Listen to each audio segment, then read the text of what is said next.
Jacobs said that cities have the capability of providing something for everyone only because and only when they are created by everybody. We wanted to introduce you to the ConsenSys Muni bond project and the team behind it, and why we think it's so important for Ethereum, especially in the time of COVID-19.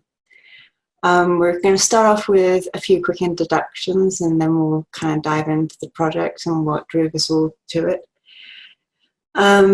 I am a registered representative with ConsenSys Digital Securities. Me and my team joined ConsenSys just over a year ago.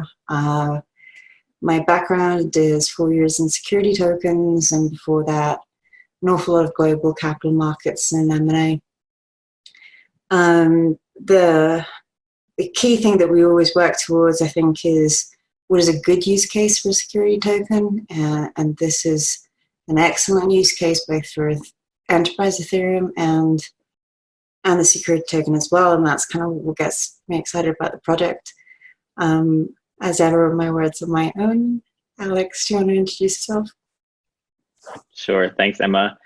Hi, Ethereal. My name is Alex Kostura. I am a business development manager with ConsenSys. I'm based in Washington, D.C. I manage relationships with our enterprise clients and partners in the US who are developing blockchain solutions and implementing ConsenSys products. I've been heavily focused on our municipal finance initiative. It's been sort of an obsession of mine during my time at ConsenSys. And that's partly because of my background in government. I was in the US State Department working on public-private partnerships in the Secretary's office, mostly collaborating with tech companies and financial institutions. So my background's in economic development and public policy. Excited to talk to you guys today about the Muni project, and I'll let Corbin introduce himself next. Thanks, Alex. Hi, everybody. I'm Corbin Page, head of product for ConsenSys Codefi. Codefi is kind of the fintech umbrella for all of ConsenSys' products in that space. I'm going to be talking a little bit about our Codefi asset stack today, which we use to launch all types of tokens, especially for tokens that are backing any type of financial instrument. Prior to my role here with Codefi, I started a project called Meridio, which was one of the first players in the security token space, looking specifically at tokenizing real estate assets. And before that, I spent about 4 years in the hedge fund industry. So excited to go through this use case with you guys today. Thanks. Awesome. So Alex, do you want to outline kind of what you first made you think of using Codefi assets for municipal finance and why it's a good match? Sure, I'd love to. So as I said, my background is in economic development. So I always sort of approach things with that lens. And when I joined ConsenSys about 3 years ago now, I love the fact that the kind of mission and vision of decentralization and a broader social impact of the technology was really leading the business activities of ConsenSys and all the exploration we were doing in various solutions and products. And so I was excited to see how advancements and things that I'd been studying over the years in crowdfunding and sort of fintech more broadly and social impact bonds, they were all colliding with a lot of these advances in token economics and incentivization and lots of other kind of cool blockchain-based projects. So, it was early days, so some of these were really wild, but all of this activity inspired a group of us at ConsenSys to look at local token economies and traditional securities to think about where blockchain may be a driving force for change, for innovation. And municipal bonds seemed like an ideal use case. If you think about it, municipal bonds and municipal finance is the original local token economy. It's where you, as a resident, would put up some money to invest in some shared community infrastructure, like a bridge. And it's because, one, you knew that it was going to bring benefits to your community in the long run. But two, you also were giving that money in return for an IOU, a token, a bond, from the government that said that they would pay you back with some interest over a longer period of time. So I just thought, what if we could take the benefits of tokenization to municipal finance and digitize the process for the cities, making it a bit more accessible in that way.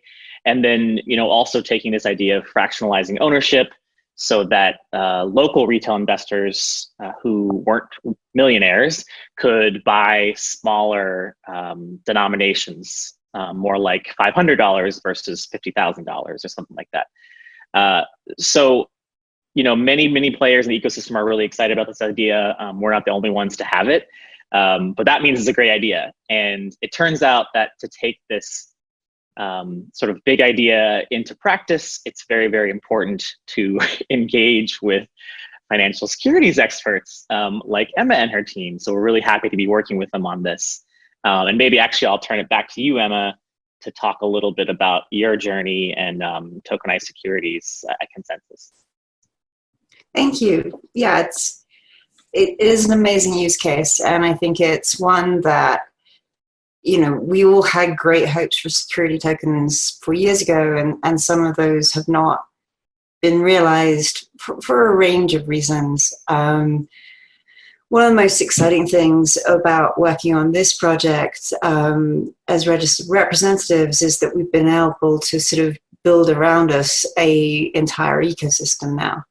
Now we can point to Gemini as a custodian. Now we can partner with underwriters to write that piece if the cities want it. The whole universe has moved on so much further that it's a much more mature market and ecosystem around it. And Codefi Assets is very sophisticated on the back end and very simple on the front end, and that is kind of key. Obviously, designing securities is a regulated business. And as security token specialists, we've been thinking about utilizing something like Codefi for municipal bonds for a long time. And one of the things that attracts us to it is it's part of the original vision of, universal participation and people having better and easier, more democratic access to investing, and investing in things that are very exciting to them. And, your community is your community. And right now, your community has if not exciting, certainly things that people are enthusiastic and keen and, want to know more about and see more support for. Everything from distance learning to better opening up of trails and social distancing so that people can exercise safely to, as COVID keeps on going, we're seeing, convalescence homes becoming maybe something the municipalities are going to have to set up. And basically the key thing about doing municipal bonds on something like Codefi is that historically the denomination has been $100,000 per bond, which is really there for institutions. Some cities have done mini Muni bond programs with denominations as low as $5,000, but that's still, a high bar. And it becomes much, much more accessible when you can bring it down to somewhere between $100 and $500, which we think we can do with Codefi. There are obviously inbuilt costs that we have to account for, including doing the AML and KYC checks, which are an automated powered platform and a fixed cost.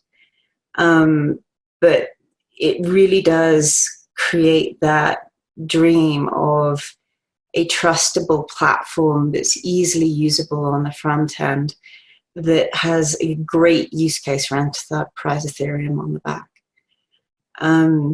Corbin, do you want to talk us through a little bit of the evolution of Codefi Assets and how it's been used for munis? Absolutely. Thanks, Emma.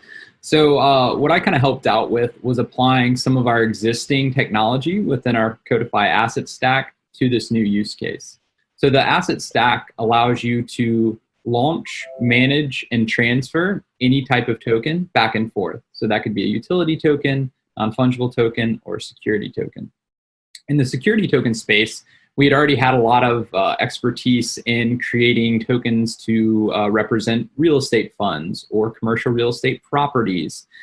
We'd even done some non-fungible tokens to actually represent property rights that can transfer back and forth if you're, say, selling your house. We had done startup equity and then different types of debt products like commercial paper and even corporate bonds. So we were excited to kind of get our hands and dive deep into the municipal bond space. And what we actually found was that we could reuse a lot of the same components from these other assets that we had tokenized for the muni bond space. So same smart contracts, a lot of the same APIs, same UI on top as well. Now, there are a couple little differences, especially around distribution, where you want to encourage this community participation when you're actually launching the token. But all that was kind of pretty simple business logic changes. And so, actually in a matter of weeks, we were able to have kind of a platform stood up specifically for the Muni use case based on all this kind of existing technology. And I think the moment that it really hit home for me was when we were showcasing this to some of these issuers in these different municipalities, and they saw our screen where you can see kind of all ownership tracked in one place, all different issuance events, coupon payment events, all kind of in this immutable ledger on one nicely formatted screen. And you could just tell when their mind was like going to the stacks and stacks of paper and the file cabinets that they were going to be able to get rid of now that they were moving to a totally digital platform. And I think that was the moment that really hit it home for me for how exciting it was to kind of, partner with them to kind of make this jump into the purely digital space.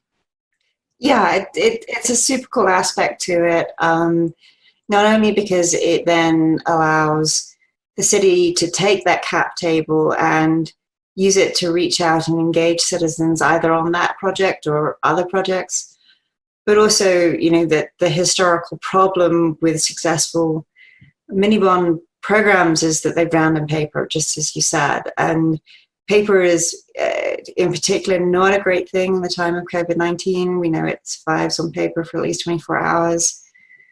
So between Codefi us solutions, we can offer this service where it's completely socially distanced, it's totally digital, so accessible on a phone or a laptop.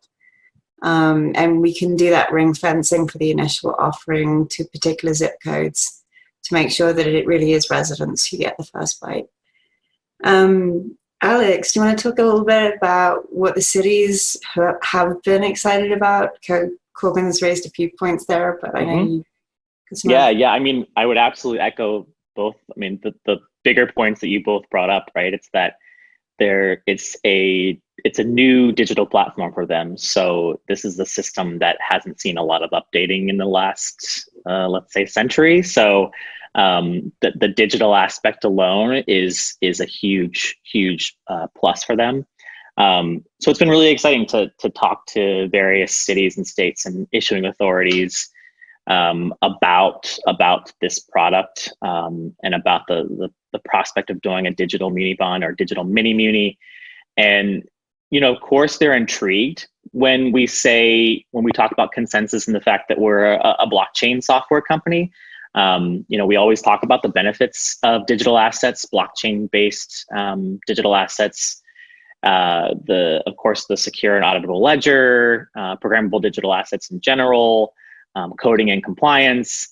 But really, that's sort of secondary to them. What's really important is that this platform makes it possible for the municipality to advance their own desire to sell to local citizens as investors in their own communities, and helps to, as Emma said, helps to kind of ease some of the costs associated with that, some of the administrative burden. And that's really the main, I think the main value proposition here of using an all digital platform, in addition to the social distancing things that are much more relevant with COVID.